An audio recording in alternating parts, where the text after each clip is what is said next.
I just thought it was so funny because Tree looked at me like, I don't want to spend 7. That was the look she gave me, bro. She looked at me like, and I went, ask for 5. Ask for 5. And she did. And we got him for 5. Man. At least it's in a... And now he protects the garage. In a true, loving, and caring home. Welcome to Pod-A-Mania. My name is Eddie. My name's Dylan. This is a weekly wrestling podcast. Most of the time. And what do we cover here, Dylan? We cover everything from SmackDown last week, Dynamite this week, anything in between. In all colors. In all colors. Shapes and sizes. More specifically, it is our first Blood and Guts. It is the try not to get suppressed by YouTube restrictions challenge. This is going to be a tough one, guys. Because there was so much crime. And before we get into these rising rates of crime in AEW, please follow the damn podcast at Pod-A-Mania Pod _EWL3 and at Bozo Dills. And Dylan, encourage people to press a button or two. Hit the like button. Hit the subscribe button. Hit the comment button. We're also on Spotify and Apple Podcasts. Leave a review and a comment over there. Really helps us out. Much appreciated. We are on the big chase to 500 subscribers before the end of the year. So if you could help us out. It's getting really close. If you could help us out. My birthday's next week. If you wanna help, that can be like my birthday present. Maybe a little birthday gift. You know, don't have to feel too bad with that last minute gift card and a note. Although he would appreciate that. Before we get into AEW,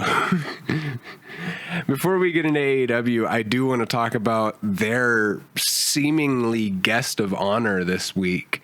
Front row, fourth rope owner, Westside Gunn. Well, yeah, they had to make a big stink about it because he's at a WWE show chilling. In Buffalo, his hometown. In his hometown of Buffalo, New York. In one of the front row. And they kick him out. Yeah. The Fed kick him out. What? Because, and I quote, they couldn't stand to see my neck dazzling cross main cam. Is what he put in his reasoning. How are you as a company so out of touch and stupid? This guy loves wrestling. He uses it as his thing. Inspiration. It's inspiration. He's so good for wrestling. He has his own company. He makes songs for wrestlers. They act like if a WWE wrestler who like imagine if a big name WWE wrestler wanted Westside Gunn to do it, he would do it. Yeah. Not anymore. No, not at all. That was one of the dumbest things I've seen.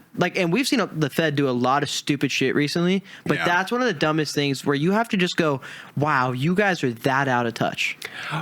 And we've seen the way that they treat, and he mentioned it in the post that he distanced himself from WWE in, where it's like WWE blatantly ignores his love and appreciation for the sport and then chooses to put the focus on these celebrities that have projects out that don't necessarily impact the culture of wrestling or music or just any of that. You know, and I think that's something that I do really want to stroke AEW's ego a little bit on, that they are in touch with their media personnel and who is hot and coming up in all spaces.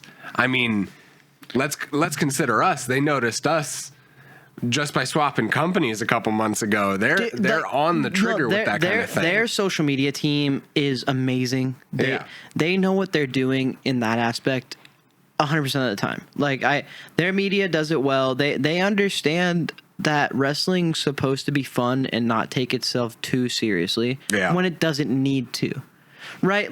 What does kicking out Westside Gunn do for you as a company? What is it if you're the WWE? What do you get out of doing that? All you get is negative press. There's nothing good gonna come from that other than we kicked out a guy who owns his own company and likes AEW. It's brother, he loves you guys too. That's why he's there in his hometown. He's putting on for you. I don't get it. It doesn't make sense. And it's one of those things where like Matt hit us up about it, and I was just like, it's a joke. This company's becoming a joke, and people like my friends are asking me like, you guys don't ever talk about WWE anymore, and it's like, well, yeah, they're making it tough. Yeah. Like they're not, and the thing is, they're not putting on an awful product right now. They're It not. was really bad. Yeah. Their product's been fine, but everything they do outside of the product is just so like embarrassing that I don't want to watch anymore. Right? Very rarely do we have anything nice to say about WWE, and I've said this before, and I think if we remained to pure WWE content, this show would not have lasted. We would be the basement yard. We would have just started talking to each other about our lives at a certain point. I don't want to fearmonger or hate monger. I hate doing that about something that I love so dearly. And I think it's the same distance that Westside Gunn has to give himself with WWE, where it's like, fuck, they don't like me the way that I like them. Like, I love you guys, but you don't have some, it's we keep doing this toxic X thing, but that's what it is. It's just like, I love you so much and you want me to die. Yeah, I mean, and like that's what they make it feel like sometimes. They just don't care about you. They don't. AEW cares about you and wants you to be happy and wants you to be have fun as a fan. Consistently happy. And WWE is just like, I only want you to be happy in the moments I pick. And I think that's an issue. And that's a big problem that me and you and a lot of fans have had with WWE recently. And, we hear how this healthy alternative and this competitive product of AEW I think it's still good. It's good for the business to just have this alternative. It's good to have indies. I'm sad to hear a company like DPW closing its doors next year. Not closing its doors. That's a little bit of clickbait there, but they're running 2 shows and then they're doing a foreseeable future kind of. We'll see when our next event is, and I think that's because one of the Deadlock boys is planning a family. But I mean, it happens. The thing about indies is it's bound to come to an end eventually when you're not that right tier 1 or 2 under, right? Like it in all actuality, it's a content creators wrestling company. Yeah. And how long can you do that? We saw with What Culture. Yeah. Right? Like it's cool. They put on great shows because they love the product and they know the product, but it can't last forever. But as long as they put on at least 2 shows a year, 3 shows, maybe the tournament every year, I think we'll be happy and they'll be happy and they'll still be able to do their show and be there for their family. And it just takes so much time and effort to run a company. But you know what I mean? Like arguably, I think they're taking that distance to step back, rebuild. I know that they have their partnership with like West Coast Pro and Prestige Wrestling up over here on the West Coast. So I think what they may be planning in this like later half of next year is how do we attack not only the North Carolina and like the areas we've already covered and more. My thing is, I would rather them walk away than fall off. I don't think they're walking away. No, but I'm saying like I would rather them choose this than try too hard and it affect their lives. I agree. think that's the big thing. Like I'm happy that it's a choice. Yes. Rather than them falling off or it just being taken away from them. But in a similar vein, you just always have seen Ring of Honor, NXT go through their ebbs and flows, and wherever DPW may end up or whatever that next step is for that company, I wish them well. And we both do. They are one of the best indies around.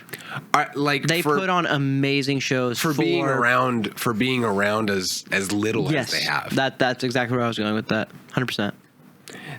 But enough of this indie darling high school gym bullshit. I wanna watch grown men and women just tear each other apart. Bless you. Thanks, man.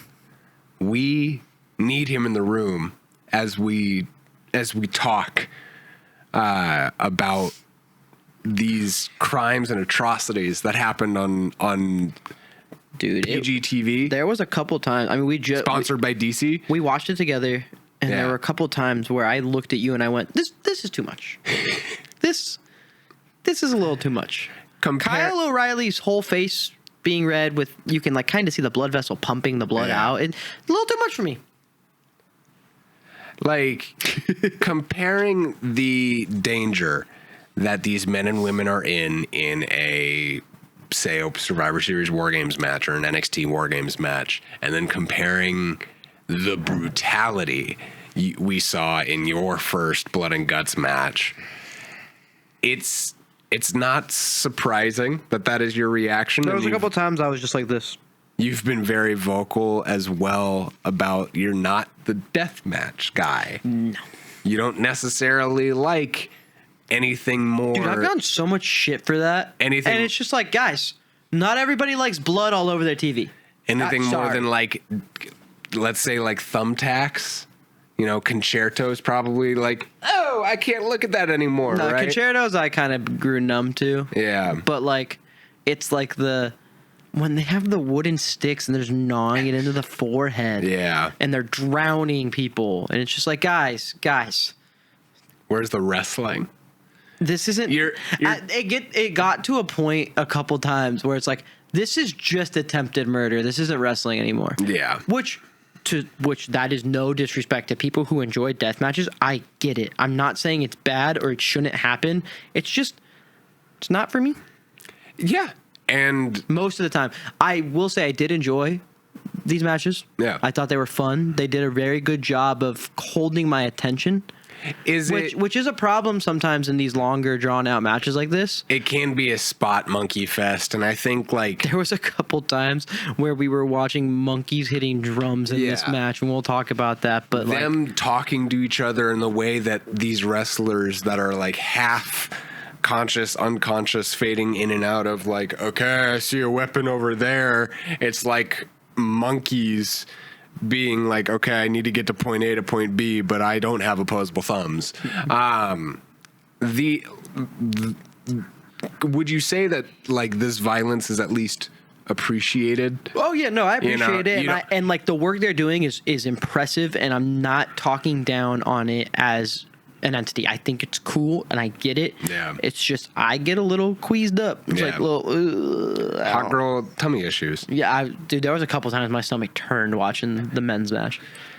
I mean, opening the show up though with AEW's most violent show of the year was Triangle of Madness with Megan Bayne and Marina Schaefer, as well as Mercedes Moné, taking on Jamie Hayter, Willow Nightingale, Harley Cameron, Timeless Toni Storm, Chris Statlander, and I should have written down who replaced her. But like we said, this match was a great start. Willow Nightingale was in her Uniqlo pants. Yeah. Uniqlo pants is what you said? Yeah, the Uniqlo pants. A couple of the fits tonight were atrocious. That's right.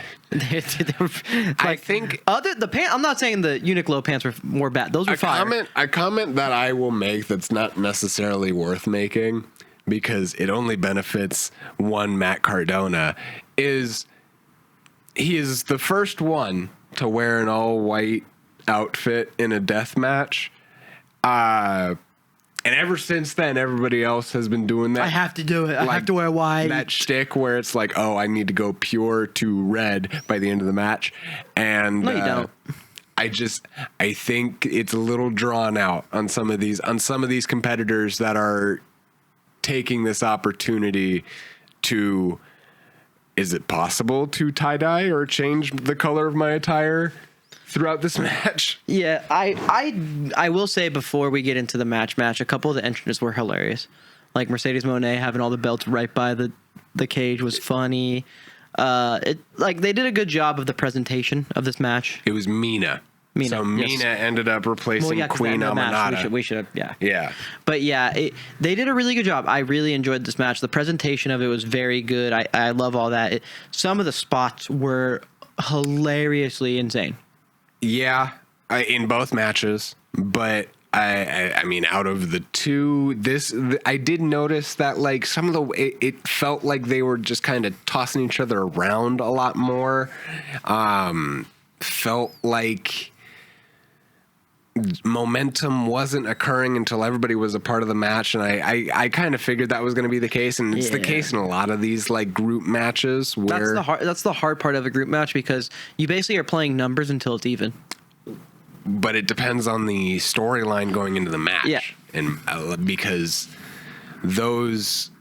I think the storyline going into the men's match was a whole lot stronger than this storyline. Oh, this one kind of just felt like hey, all these people kind of hate each other. There's superstardom in this match, though, as well. So you get Toni Storm, Mercedes Moné. You get Mina, the world title feud, the tag team feud, Jamie and like we'll cover that when we cover the ending of this match. But really, it's like, if you are looking at this as the top 8 or the top 10 of the women's division, sure. Wait, is this a prediction episode? No. When's Full Gear? Next week. Oh. Your birthday. Yeah. Okay. Yeah, next week we're making predictions with somebody. With special guests. Ooh, stay tuned. Stay tuned. Subscribe. Sorry, I had the thought of like, we didn't talk about that. Is that a thing? No, not you know when the brain worm hits you and you're just like, oh God, I have to ask the question. Yeah, no, yeah, where it's like, we're gonna claim that we watch wrestling, but we watch it through Twitter. We watch it right before the show. I'm just bad with dates. Yeah. Sometimes I forget that the pay-per-view is that day, especially like I was bad. I re-downloaded Twitter and I knew you were going to. I told you were going to. But I'm not. It's like on a different spot on my phone. Here's where he lies. No, because I haven't. I rarely go on it as much. So it did work. All right. Nope. Time check. Time check? Time check. Okay. Settings time check. Carry the show. Tell us the ending of this women's war. So at the ending of the women's war games, Blood and Guts. Blood and Guts. It's the same fucking thing. All right, no, this is where I go on the shtick. It's the same. They just saw War Games and went, let's make it cooler and bloodier and more of a death match. That's what they did, and that's fun and that's fine. But at the ending of this match, it was all of the heels about to commit murder on Mina Shirakawa, and Toni Storm basically throws herself in front and says, no, not my bestie. Don't kill my bestie. I'm going to protect her. And they don't kill her because it's Toni Storm, and she does a good job protecting her. They walk away, kind of setting up this like feel good moment for when they win the tag titles later on. Yeah. By the way, last week I had 35 minutes on Twitter, and then this week was 52, so less than under an hour. No, I'll give you a handshake. Good for you.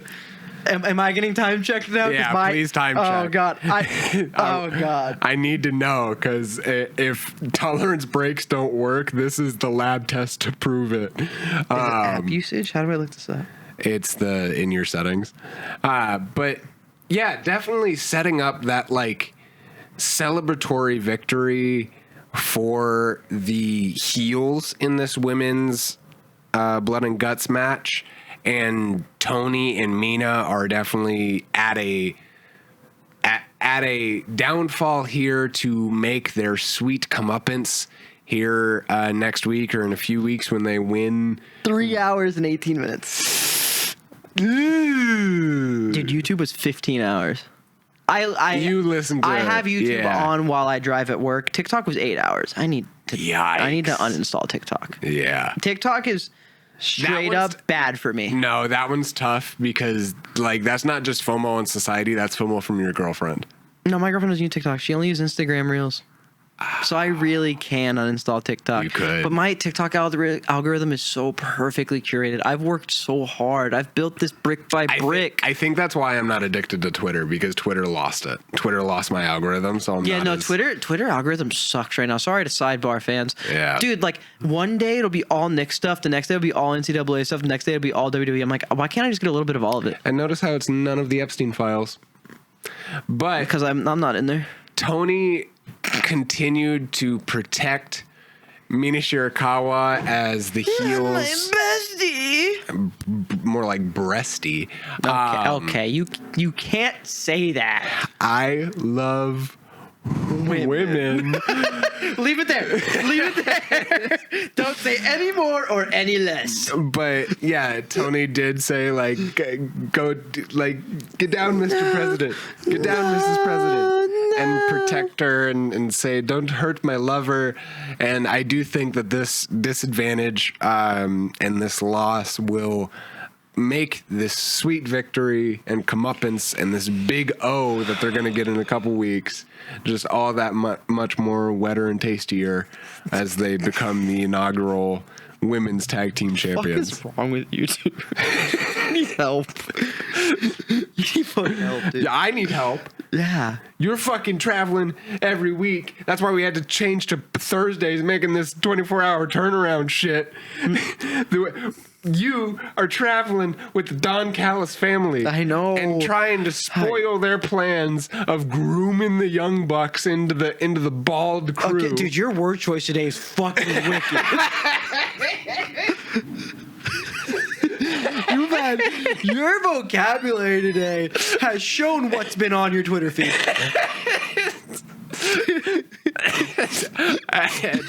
It's hard to miss, guys.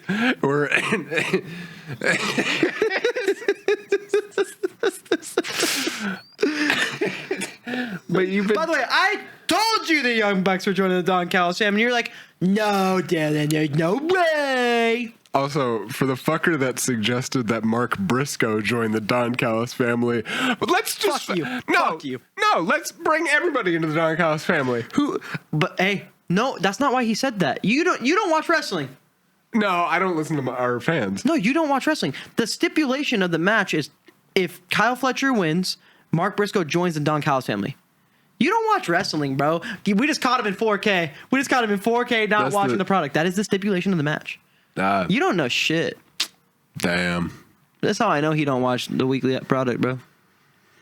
But I only know that because Kyle Fletcher posted the poster and it said that. And I follow Kyle Fletcher on Instagram. That is the whole reason I know that. Then my fucking point's proven. Why is the solution that everybody changes sides? Fucking Don Callis' mom Donnie over here trying to bring everyone in. It's a socialist program. It's a Sliwa government over there. Did she just call Don Callis Curtis Sliwa? And why does it make perfect sense? Maybe my time on Twitter is well spent and educated. Wrong. It's not. But yeah, I just think everyone should be in the Don Callis family, but So no you one can- should be in the Don Callis family. Because that would make your I get less cut if there's more people. When more people join, my percentages drop. Does your rate go up or go down when that expands? It depends on how many bald people join. And The more balds that join, the better it is for me. But these two that joined have so much hair. And how many swirlies is Wardlow giving you as on like a weekly? Nah, me and Wardlow are tight. Me and him are cool. You had to go through that transition There's a hazing period. phase. Yeah, he wedgied you. I don't want to talk about the wedgie. That shit hurt. That shit was stuck there for like a day and a half. So I was walking around like this.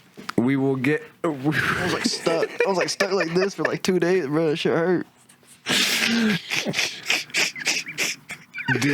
We will get an answer from the Young Bucks next week in Boston, Massachusetts. Do you think the Young Bucks are actually like? No.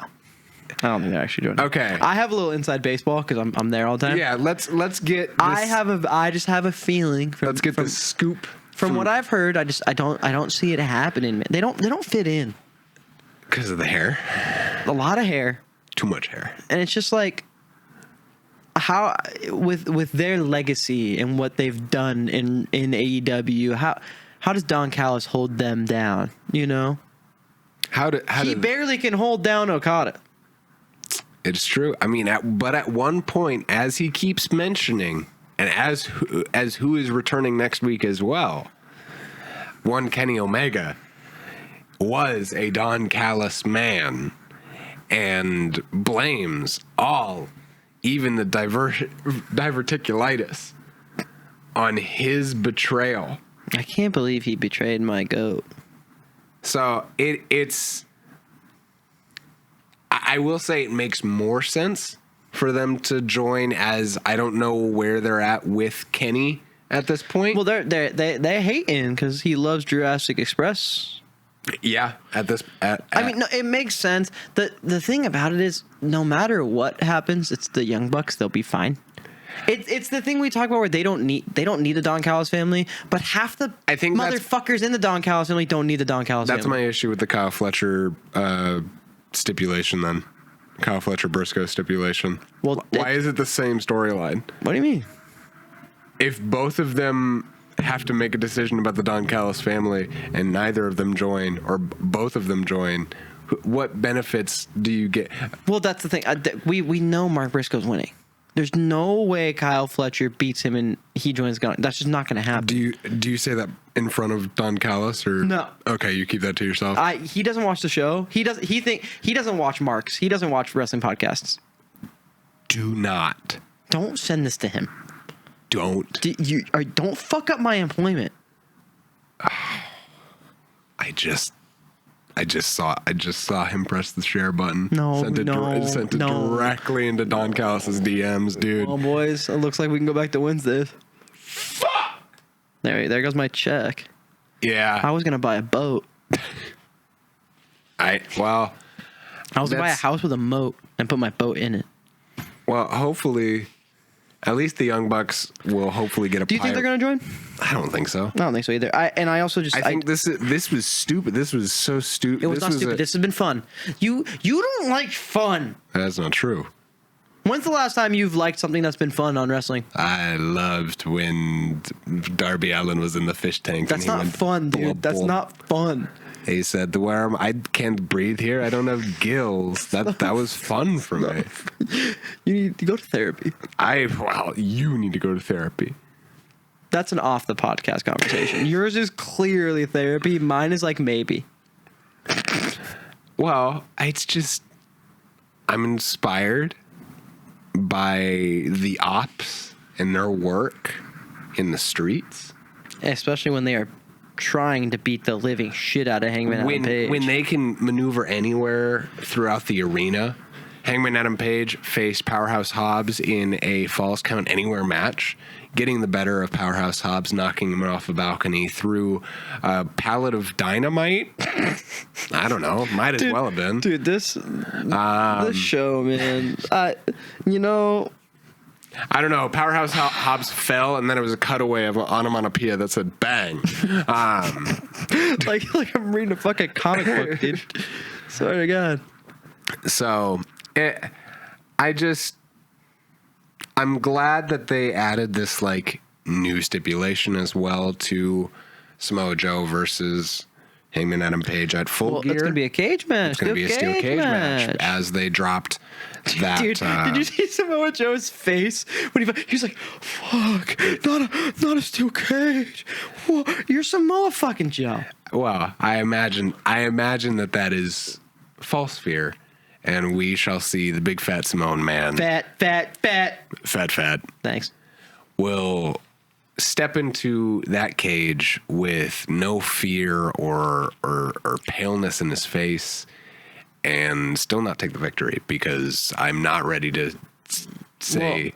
Well, we haven't even talked about that. Adam Page was getting the shit kicked out of him as the cage went down. Yeah, and then drunk Eddie Kingston and Hook came out.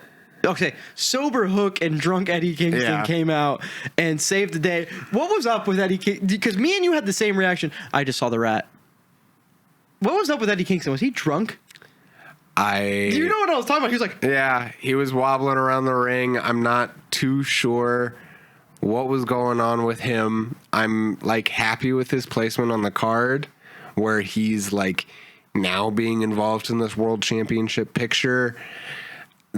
Like, I was glad that Hook was getting involved in that like fatal 4-way on Fright Night a couple weeks ago, I was worried with his return and him immediately getting placed in a team that like he's being limited or being held down in some shape or form, because we haven't necessarily seen him in a tag team capacity. But it is, I think it's beneficial for everybody in that feud, the Ops, Hook, Eddie Kingston. If somebody is like, if Samoa Joe isn't winning, it reveals an opportunity for the Ops to turn on Samoa Joe, for Hook and Eddie Kingston to either turn on each other or on Paige. You know, it's a world of possibility with all these people who are new in this world title scene. And I'm glad that new people and refreshing faces are in that like top 6 right now. I think so too. I think it's really refreshing and it's really good for the product. 100% agree. But along with like Jet Speed, who announced on Collision, I want to make sure we mention this. They mentioned their entry into the Casino Gauntlet match with the Hurt Syndicate and Ricochet for the national championship. And so I'm not too sure where that belt is yet. And it kind of just seems like where everybody else has kind of said where this championship is. It's kind of a belt for the upper carders that can't get the world title belt yet. Yeah, but that's fine. Yeah, world champions who can't be a world champion because we already have one.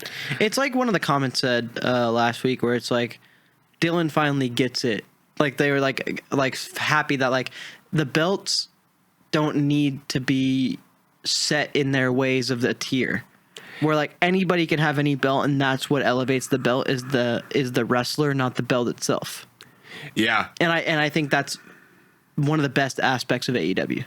Yeah, shout out to Frankie Dylan with his best take yet in regards to the belts and how they are viewed in AEW. That what makes AEW great is you can have top guys like Omega or MJF make these secondary belts look great even after being AEW World Champion and feel important, something that would never happen in WWE because they clearly view every other belt as below and undesirable. 100%.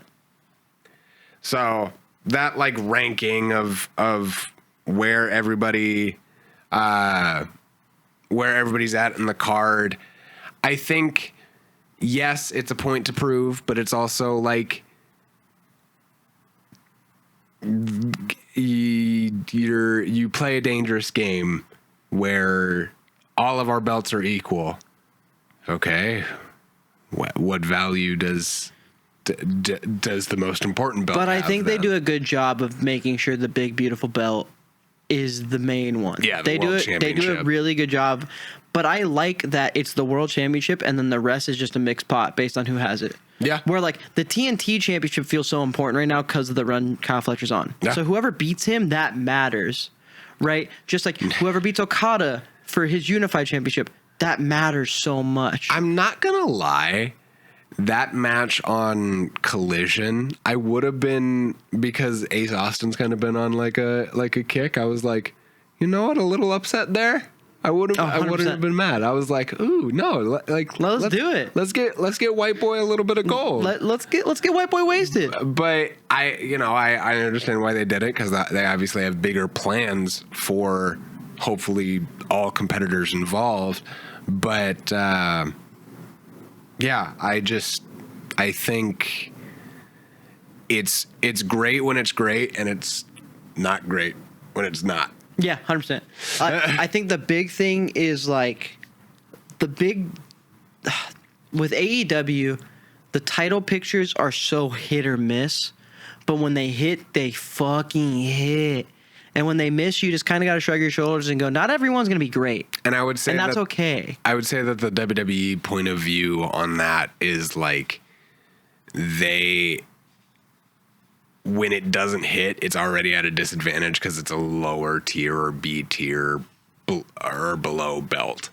You know, that these belts that should mean something because of John Cena's holding the US or the IC championship. But I think Dom did a good job of making the IC title important, so the John Cena win felt better.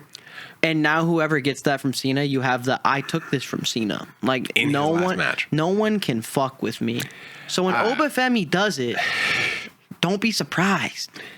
Have you heard about him doing anything in NXT recently? I want to say before we let's get that later. No, I want to say congratulations to John Cena, my Twitter mutual, on the accomplishment after 20 long years. This man is finally a Grand Slam champion. Such a fun match, and the ending after when he daps up Rey Mysterio. Yeah. And then I saw a tweet, and it's like Rey Mysterio should beat him for that, just for payback. Yeah, for the WWE Championship. Yeah. But I'm just happy. Like, that was a fun little cute moment. Everybody was dapping him up. I'm actually excited for this tournament to see who is his last person he faces. I'm gonna watch it. I know. Has anything changed? Your predictions? We gave some joke answers last week. I truthfully hope it's Obafemi. I've been on this Obafemi kick since the run started that I want Obafemi to end John Cena's career. And you can go back to those episodes. This take has been there forever. Genuinely, I want it to be him. Yeah. I think it makes so much sense because what you did with Kevin Owens, and we've talked about, you have to make Obafemi's debut important and mean something big. And what's bigger than ending John? What's a bigger push? What's a bigger rocket ship to the back than beating John Cena in his last match to take the IC title? What is a bigger rocket ship? There's none. I can see it being other people. Don't get me wrong. It probably won't be, but that's just my hope for it. My truthful, honest to God hope is that it's Obafemi. I know we did the joke answers last week where let's hit the pipe and see who we got. Honestly, I really think and hope it's Oba. Honestly, my choice for how this tournament's lining up, and I think I'm along the area of a Gunther Ilya situation. I don't think it'll be Ilya because he has the US title. Oh shit! Yeah, he does. He can't. They're not gonna have him double champ it. So I like the Gunther call though. We talked about it on the phone the other day. Well, this was a Santi Zap take, and I heard him report on this, and it's the Gunther, Ilya, Sheamus. I think Sheamus would be a good choice to get him that IC title. I don't like the idea of a veteran ending John Cena's career as much as somebody that you could put over. Or who's going to be here for a while longer. Yeah. How much longer does Sheamus really have? Yeah. You know what I mean? And that's why I don't love that take. And I don't. It's passing the torch to another person who already has another torch. But when you told me Gunther, I didn't like it because I just want Gunther Ilya so fucking bad. Consider we get a little. Let me cook on this Sheamus take a little bit. Hear me out? Mm-hmm. Mm-hmm. We get Sheamus to win this IC title off of John Cena in his last match. It goes back to how Sheamus won the WWE Championship back in the day, and it's out of honor and respect, and they shake hands after the match. And he is able, and arguably, because Sheamus was in this position with Drew and Gunther couple years ago where he wasn't getting the IC title for whatever reason. Because I think that's the one title that he hasn't gotten either, right? Mm-hmm. Knock 2 Grand Slam champions out of the way. Give him a fun little 3 or 4 month run. Hold it through Mania season. Raw after Mania. Obafemi. Okay, no, I can fuck with that. I can fuck with that. Can I say something that may sound stupid? Are they watering down Grand Slam champions? Are too many people becoming Grand Slam champions? I Just think about it. Think about how many people are actually Grand Slam champions. There's so many. The Miz, Kofi, John Cena. How many Grand Seth Rollins. Are there in WWE? There are... I feel like it's almost 22 individuals. That's so many. Well, was that U.S. National Promotions?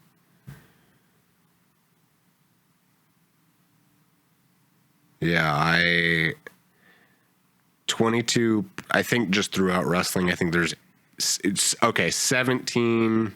Dude, 17 in the WWE. that's so many. They're creeping up. Sheamus would be 18. Yeah. That's a lot of Grand Slam champions. I don't think that's a crazy take. It's not. I think when you look at the list of people who are Grand Slam champions, though, it's not like you're seeing Shawn Michaels, Triple H, Kane, Chris Jericho, all those people who... Big Show. Like... I think it's a little bit of a dumb take to say that they're watering down that fact because it just feels like so many people have it. But it's being given to 20-year veterans and all these people that are... Yeah, but you also skipped the next list that has Dean Ambrose, Roman Reigns, Randy Orton, Jeff Hardy, Kofi, Rey Mysterio, Kevin Owens. No, okay. No, there's a good amount of people. I would you're say right. You're like right. Kevin Owens maybe is the... No, the outlier there is Kofi Kingston and The Miz. Those are the two outliers there. I'm not saying they're not great and they're not Hall of Famers. I'm saying when you compare them to the rest of the list, yeah, what are you doing here? And I'm not saying that is a bad thing. I'm saying two of these things are not like the others. Yeah. And that's okay to say. It's statistics. It's I think watered down is the wrong word, but I think it's creeping up on a lot. What criteria does a wrestler need to meet to hit Grand Slam champion is widening. Yes. And I think that just comes with wrestling in general, because then you think about how close Logan Paul is. You know, he's halfway there. Okay, but halfway there is so much different than being one title away. That's so different. Because he still needs what? The tag team championships? A World Heavyweight Championship, and he needs to hold the IC title. Yeah, that's 3 championships. Yeah, that's not halfway. I know. And he has to hold the WWE or World Heavyweight Championship. But like that he's not even close to halfway. But think about the way that they're booking him with CM Punk. If they have him win a major title, I will never, ever in my fucking life watch the product again. If he holds a WWE or World Heavyweight Championship, every time you bring up WWE on this podcast, I'll go, I don't know. I stopped watching. I don't care. But what about the Shield chair and Shield lore and all the stuff that was talked about in AEW this week? And we're going to wrap up the show with the men's Blood and Guts match. These men are absolutely insane. Psychopaths. With the Death Riders taking on the conglomeration with Roderick Strong, as well as Kyle O'Reilly. Darby Allin. Kyle O'Reilly. That was going to be Mark Briscoe and Orange Cassidy. Well, Mark Briscoe comes out later.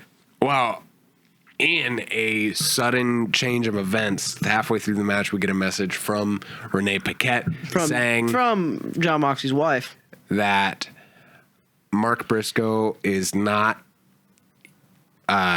She's sideline. She's basically sideline reporting a football game. Be like, Mark Briscoe's here in the injury tent. We don't know if he's gonna come back. We fucking know he's gonna come back. Not medically cleared. And then doctors do not encourage him. And he comes out anyway, so he's Mark fucking Briscoe. Well, that's the bit, because you just always see people roll off the stretcher, get that extra strength, hulk themselves back up, will themselves back into the fight. Dude, there was a couple moments in this match where I was like that kid from the Vine. Jesus Christ. Just like, oh, man. We're throwing Darby Allin through on fire tables.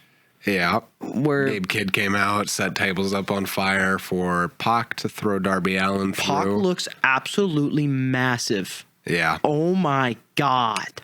But overall, through all the chaos and Daniel Garcia's... there's more spots. We have to go through the spots. Dude, the spot when the chain's around Kyle O'Reilly's neck and I can see the vein pouring blood. I'm just like, dude, we were the garage. I was like, I can't do this. I'm gonna look at you. I can't do it. Yeah. That's just so much. And then when Mark Briscoe's on top of the cage with, I believe, Wheeler Yuta. Yes. He throws the rope down and they tie it around the chairs and he starts pulling it up and he can't get it up. And you go, this is like watching monkeys bang drums together, dude. What's going on? Yeah. Just because they were so aware of their surroundings, and I think AEW does this thing very well where it takes your expectations and what you expect out of, like, okay, this is what they can do with a wrestling canvas and rope and ring. Oh, we're gonna do more. And they go, you can do that with it. You learn new ways. Darby Allin's is on the thing. The coffin drops off the top. It's they find a way. The way they used the glass tonight was really cool. Actually, it was really the fun. way they didn't use tables was the way they didn't have Briscoe jump off the top of the cage. They were like baiting me. They were like, he's going to jump onto the table. Oh, Kyle O'Reilly has some suspicion. He's going to jump onto him. Nah, he's just going to fight Wheeler Yuta and pull up 3 chairs. And they had a lightsaber fight with chairs. I've never seen this before. Yeah. That was sick. They had a lightsaber fight with chairs, Eddie. Yeah. I mean, hard to tell in that fight which one truly had the higher ground. But I mean. Dude, also, can we talk about the dumbest part of this match? Which part? John Moxley stapling Orange Cassidy's hands into his pants. That's like grabbing Thor's hammer and Edward 40 handing Thor the hammer to his hands. That's his whole gimmick is he's better with his hands in his pocket. Why would you staple his hands into his pockets? Well, because then they're stuck in there and he can't use his hands. I would rather not get orange fisted. He just ripped it out. It's a stapler. Dude, I know. Dude, it was. Me and you looked at it and we were like, okay, that's dumb. It's stupid. Dumb, but it's like it was funny. That's exactly what I wanted out of this match. I don't think I've laughed harder watching wrestling than watching them fuck up not 1, not 2, but 3 table spots where the table was just like, I am the table. I don't feel like it today. I don't want to break. Kyle O'Reilly tried to go one corner table, didn't break. Second corner table didn't break. Got that one to break. Then went to the other ring. That one didn't break on Castagnoli. And then him and Orange Cassidy have to double spear him through it. In the background of the front shot of Moxley getting submission. They didn't even get hard main cam because they fucked it up so many times. Dude. Those tables did not want to break tonight. We were literally dying laughing, dude. Like, I always feel a little bit bad when those kinds of spots happen. Like, that was funny as fuck. I feel bad because that's like you are not like bouncing off okay, I feel bad because bouncing off of a table hurts more than going through a table. I'm just laughing because the first one we go, ooh, I am the table. The second we go, okay, I'm the table. The third one was an audible, ow, I'm the table. Dude, it just kept happening. Yeah. Man. I respect him. The show must go on. Through everything, even Daniel Garcia's fuck ass shorts. No, I fuck with it. He's like, hey, bro, we need the gym today, and I forgot my shorts. You got any extra ones? The Death Riders lose blood and guts because of John Moxley tapping out. Okay, can we talk about how good Kyle O'Reilly is at wrestling? Technical wrestling ability. God. The way he was shifting from submission to submission was so beautiful and it was so seamless. And then you put him in the glass while you're doing the ankle. It was so beautifully done. Even though he has a fuck ass tattoo on his back, the ending to that match was awesome. They did such a good job. And Moxley's he lost himself, Eddie. I'm surprised that it actually didn't happen on Blood and Guts and at the end of the show, but I guess they can't put a plastic bag around a grown man's head on live television. Why not? They've done it before on pay-per-view. HBO Max and TNT are just like, no. They barely got away with it when Darby Allin did it. Yeah. You know, you can use body bags on live television, but as soon as you and a flamethrower. But yeah, dude, it was seeing him tap out is so weird. But I love it. It's weird. It's weird so good seeing that man weak and quiver, but in front of Claudio Castagnoli, who tries to show his strength probably at every waking moment he was in that match, and every waking moment he's training in that Blackpool Combat. And every single moment he just uses Darby Allin as a rag doll. I fully expect, and I'm ready for this Claudio versus Mox feud. It's gonna happen because the Death Riders are gonna break up. Mox can't keep. They're not breaking up. They're getting fighting for power. They're getting new management. Fighting for power. Yeah. You think Castagnoli just goes out there and goes, Mox, you're being a quivering pussy. I think he says that bar for bar. You are being a quivering pussy. We are going to fight for who's the real leader of the Death Riders, because if you are like this, we are weak. You're like a quivering pussy, and I make that pussy quiver. With that, I think we end the show this week, right? That's how you want to end the show? That's how you want to end the show? You saying that's how you want to end the show? Are you sure? You sure you don't want to go on for like 5 more minutes just so that's not the last thing they hear? Because that's fucking crazy. I feel like we've stopped the show at like piss and shit talk before. That was crazy. You went into your full like frat boy face and voice. That was nuts. What the hell? I hope you guys enjoyed this episode. Thank you for watching. Thank you for listening. Please like the video, subscribe, join us on the road to 500 subscribers before the end of the year. Yeah, sorry for the short episode, but they gave us 3 matches. Like we want to go for over an hour. That's our goal, but they gave us 3 matches this week. You know what? It's fun to talk about regardless. We didn't talk about Collision, but also like it's Collision. Listen to us on Spotify and Apple Podcasts. And put in the comments, what was your favorite part of Blood and Guts? And did I already tell them to follow the damn podcast? I think you should tell them again. Follow the damn podcast. Fucking follow the damn podcast. At Pod-A-Mania Pod _EWL3 and at Bozo Dills. Please join us next week for a special guest. Pod-A-Maniacs. There's going to be a special guest. Pod-A-Maniacs. Whoa, Pam Pam. Pam Pam. Pam Pam. Love you, Pam Pam. Love you, Pam Pam. Pam Pam.